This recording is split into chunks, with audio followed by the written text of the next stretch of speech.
based on this textbook. Hi everyone, it's actually been a while since I've done a Big Fat Notebook series. I stopped my science series for a while now, and I've finished my English language arts in one Big Fat Notebook, so let's get started with this right now. Let's start with part 1 of this video series. Unit 1. Grammar. Part 1. Phrases and clauses.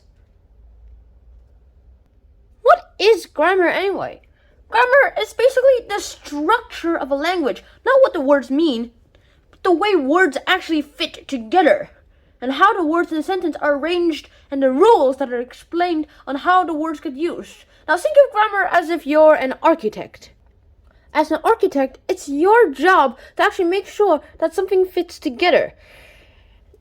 You need the right foundations and the beams to actually get up and hold up a building. And once that structure is actually really strong, you can basically build anything. That's what grammar is. Let's start with phrases and clauses. Now, what is a phrase?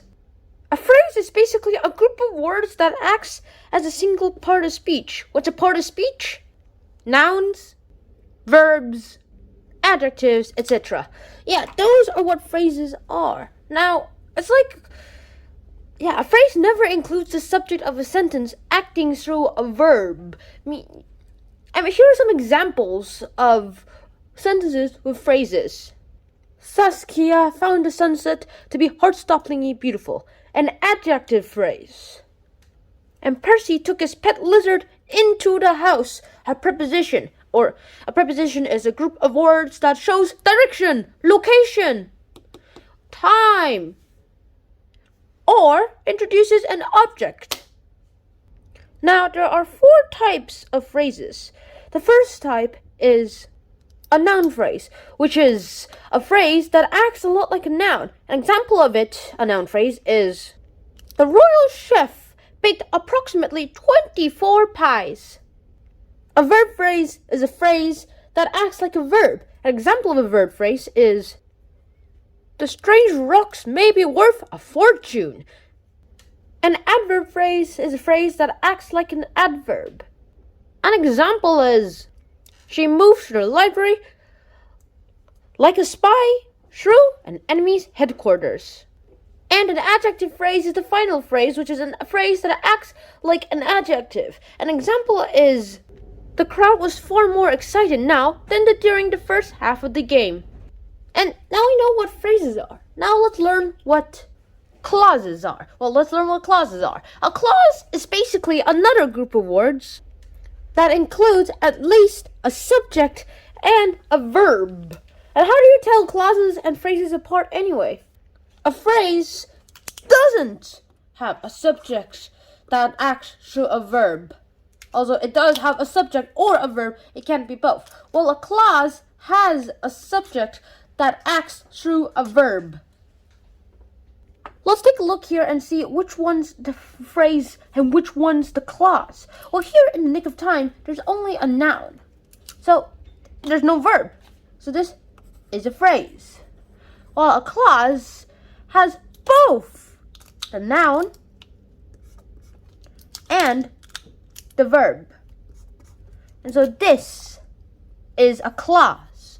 The summer is doing something through the ending. It's ended, so it's basically a clause. Well, this only has a noun, a subject, if you will. Now, clauses actually make a really big category, so you can actually divide them into 2 big categories, too. An independent and a dependent clause. What is the difference? An independent clause is a clause that can stand alone. And here are some examples. I went to the bonfire after the game. I went to the bonfire can be a sentence by itself. Ba-gong. And a dependent clause, you guessed it, are clauses that can't stand alone. An example of one is, when the circus gets to town, we'll go see the elephants. When the circus gets to town is a clause, but it can't be a standalone clause. It can't stand alone, so it's a dependent clause. And here's some of the things that lots of students actually get incorrect. In fact, lots of people actually get incorrect about misplaced modifiers.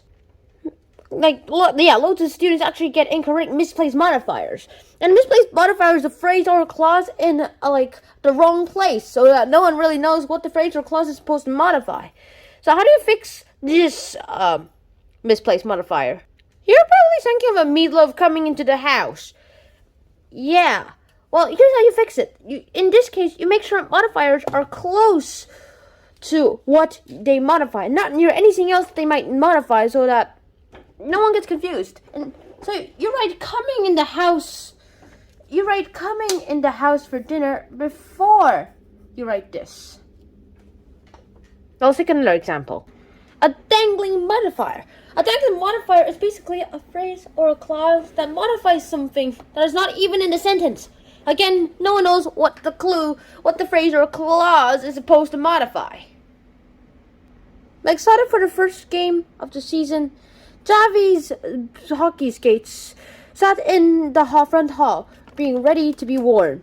Yeah, that seems about right, except for the fact that hockey skates can't be excited. And here's how you fix that.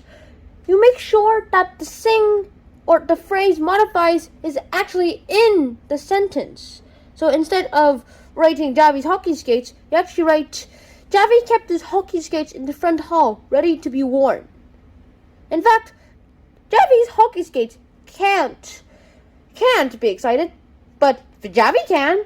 Next up, we have compound and complex sentences. Now, we know what a simple sentence is. It's basically a sentence that contains a subject and a verb and sometimes an object, while a compound or complex sentence is more of like two simple or complex sentences that you connect together with, like one of these coordinating conjunctions.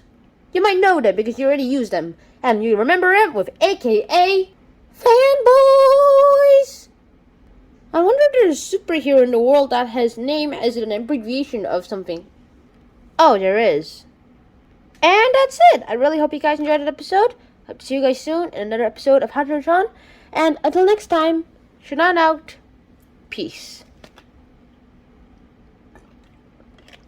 None of you watched the video. Go ahead and take a look back at these papers and take a self-test.